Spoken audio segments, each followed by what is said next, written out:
Señal Directa.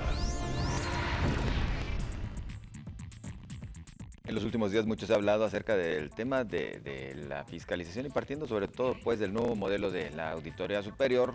Se ha abundado en la materia. Nosotros continuamos con ello, continuamos con este tema y agradecemos el que nos acompañe esta mañana Gilberto Tinajero, director de Estudios Estratégicos del Consejo Económico y Social del Estado de Jalisco, el CESCAL. Bienvenido. Gracias, ¿qué tal? Muy buenos días, un placer estar con ustedes. Pues, ¿cuál es este modelo integral de la fiscalización? ¿A dónde tenemos que apuntar? Bien, el tema de fiscalización, de transparencia, del control del gasto público, siempre está en la agenda parlamentaria, en la agenda pública, cada vez más en la agenda ciudadana. La demanda y la exigencia por canales más efectivos de la rendición de cuentas.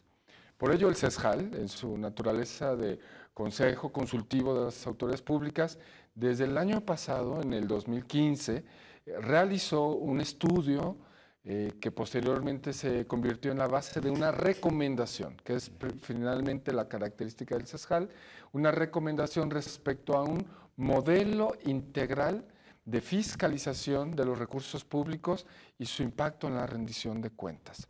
Es decir, hay una auditoría superior del Estado, hay una auditoría superior de la Federación, hay contraloría estatal, contralorías de los diferentes sujetos obligados, normas de sanción a los servidores públicos. Hay toda una serie de disposiciones, pero nos damos cuenta que están desconectadas y eso minimiza el impacto y la eficiencia no solamente de la fiscalización y de la transparencia, sino también de las sanciones del control del ejercicio público. A ver, para que quede un poquito más claro de lo que estamos hablando, Gilberto, podría ser lo que sucedió en torno a la revisión del dinero gastado en Juegos Panamericanos, ¿no? Mientras la Contraloría del Estado, con un sistema, supongo, distinto al de la Auditoría Superior, encuentra irregularidades graves y presenta incluso denuncias penales, la Auditoría Superior le aprueba limpias las cuentas públicas a todos los organismos que tuvieron que ver con el ejercicio del gasto en Juegos Panamericanos. Claro, la auditoría y el Congreso, que es finalmente el que tiene la gran decisión. Me parece un ejemplo muy concreto. ¿Qué sucede entonces? No hay homogeneidad entre las normas y los estándares para llevar a cabo las auditorías. Esta es una simetría. El órgano de control del Ejecutivo detecta y el órgano externo del Legislativo no las detecta de la misma manera. ¿Qué pasa entonces? Se equivocaron los auditores, aplican normas diferentes. O no tuvieron acceso a los mismos documentos, también podría suceder, ¿no? Lo que nosotros encontramos en el estudio, que fue un estudio de primer nivel que encabezó la doctora Aimee Figueroa, especialista internacional inclusive en el tema, pues logró un diagnóstico con una serie de fortalezas y debilidades y precisamente identificó esto, que no hay una homogenización de las normas utilizadas. Y esto, el riesgo es que pueda llevar a la discrecionalidad en el ejercicio de la auditoría. Hay que reconocer que el tema está cambiando, que hay un sistema nacional anticorrupción que desde el año pasado ya logró su inserción en la Constitución Política de los Estados Unidos Mexicanos y que en estos meses se está materializando las leyes pues para hacerlo realidad. Entonces vemos una oportunidad, de hecho aunque esta recomendación fue emitida en 2015, en la anterior legislatura, el CESJAL invitó a los diputados de la actual legislatura, particularmente a Hugo René, el presidente de la Comisión de Vigilancia, y les entregamos nuevamente la recomendación, pues toda vez que estamos ahorita con los foros. Y sigue vigente, ¿no? Además, que ese es otro punto. El día del foro de cuál es el modelo de auditoría que se requiere, por ejemplo, hubo un señalamiento de Ceci Díaz Romo con respecto a la omisión que ha habido de parte de los diputados a reconocer el trabajo que ya también se había presentado a través de la plataforma Ciudadanas Tu Ley. ¿A qué viene esto? Pues que empezamos siempre de cero cuando se discute un tema, ¿no? Cuando ya en el trabajo que habían hecho ustedes, el trabajo que ha hecho Aimee Figueroa desde hace mucho tiempo, de Jorge Chaires también, hace mucho tiempo para revisar el tema de la legislación y llegan los diputados como si nunca se hubiera trabajado, ¿no? Sí, realmente hay una necesidad y una exigencia ciudadana, académica y de órganos como el CESJAL, que es un órgano ciudadano, pues de plantearles a los diputados, a las autoridades públicas, aprovechen lo ya existente. Hemos avanzado en calidad de investigación, en hallazgos, en mejores prácticas, en propuestas que vinculen al Instituto de Transparencia. El tema de la transparencia es vital porque la nueva ley general y local habla de un término muy valioso que consideramos que no ha sido suficientemente optimizado o agotado, que es la transparencia proactiva y la transparencia focalizada. La transparencia proactiva es aquella que los sujetos obligados dicen, esto me parece que yo como dependencia creo que es importante, pero la transparencia focalizada es aquel que el ciudadano le dice, oye entidad, me interesa que me digas más de esta información. La ruta del dinero público está dispersa. ¿Dónde se propone? En el Ejecutivo. ¿Dónde se delibera? En el Legislativo. ¿Cuándo se autoriza? ¿Dónde se publica? ¿Cómo se ejerce? ¿Cómo se controla y cómo se fiscaliza? Si lo vemos como un bosque a la distancia, son muchos árboles que aparentemente no están conectados.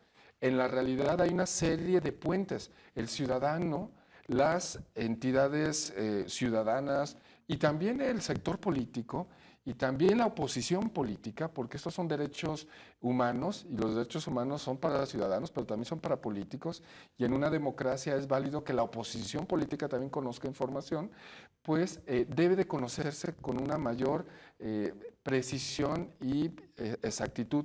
Este documento, esta recomendación, pues nos ayuda a entender el sistema y mejorar el modelo más allá de las personas que lo operen.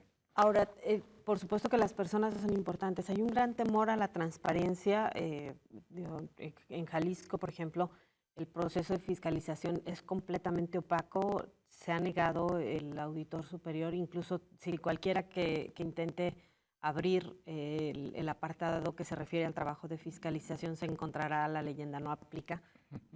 O sea, él decidió por él mismo marginarse de lo que dice la ley. Y escuchábamos en el foro, en el que el primer día del foro, al subsecretario de Finanzas defendiendo que no se publiquen los informes que remite la auditoría porque no son el dictamen final, obviamente. Y la Auditoría Superior de la Federación defiende que no, que todo el proceso debe transparentarse y que luego se irán haciendo las aclaraciones. Y tiene que ser así, ¿no? Estamos hablando de recursos públicos y de la obligación de los funcionarios al buen gasto. Por supuesto.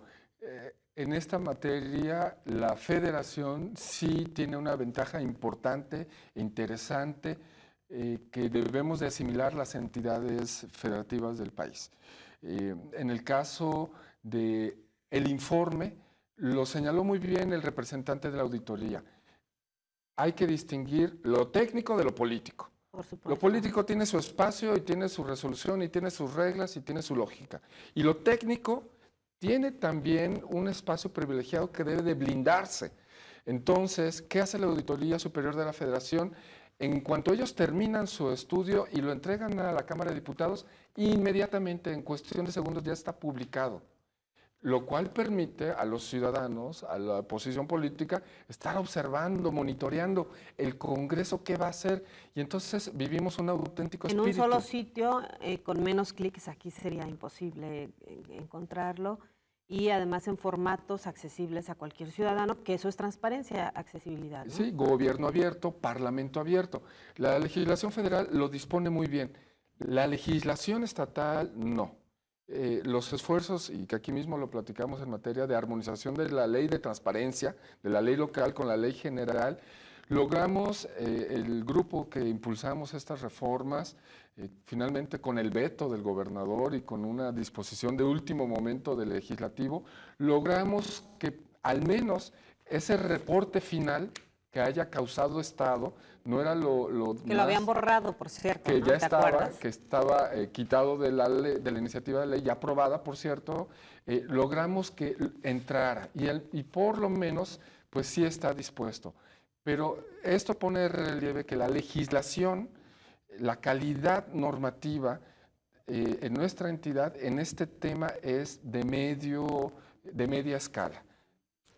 Bueno, faltaría avanzarle en esta materia para estar más o menos en el nivel, como ya se ha mencionado, de la legislación federal. Esta otra, la federal, ya ha traído consigo resultados patentes, es decir, se ha logrado dar con casos en los que efectivamente existe abuso por parte de algún servidor público o de algunos servidores públicos, o todavía la parte política sigue empujando para que no se logre ello. No, por supuesto que la propia plataforma de transparencia, la plataforma electrónica de la Auditoría Superior de la Federación, da cuenta de los resultados e inclusive de las denuncias que en este caso la auditoría presenta ante la Procuraduría General de Justicia. Esto es muy interesante. Muchos han cuestionado si la auditoría debe tener dientes para sancionar. Hay opiniones encontradas. Hay quienes dicen que no, que la auditoría lo que debe hacer es revisar, fiscalizar, controlar, que quien debe de sancionar pues es la investigación que a través del Ministerio Público y a través de los tribunales y hoy con el Sistema Nacional Anticorrupción se presentan. Pero la experiencia federal es muy favorable de que en cuanto los determina, les da la forma de vida, presenta las denuncias para que la Procuraduría haga su parte. El caso de Jalisco, bueno, pues aún no está esto del todo determinado, pero yo en lo personal me inclino que una auditoría lo que debe hacer es un buen trabajo preventivo, correctivo y no de sanción. La sanción debe estar en un tribunal como lo establece el Sistema Nacional Anticorrupción. Y bueno, se nos acabó el tiempo, pero conceptos importantes que se advirtieron también por parte de la auditoría de la Federación es auditorías en el momento del ejercicio y de ejercicios anteriores, incluso cuando haya señalamientos de irregularidades, ¿no? Sí, no hay que esperarnos a una temporalidad pasada, es al mismo tiempo.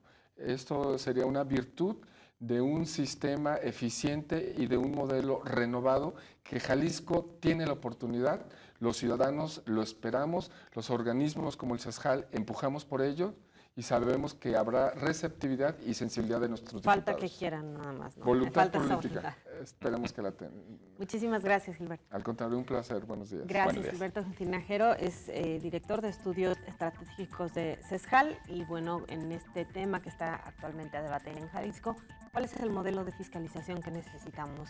Una pausa, regresamos.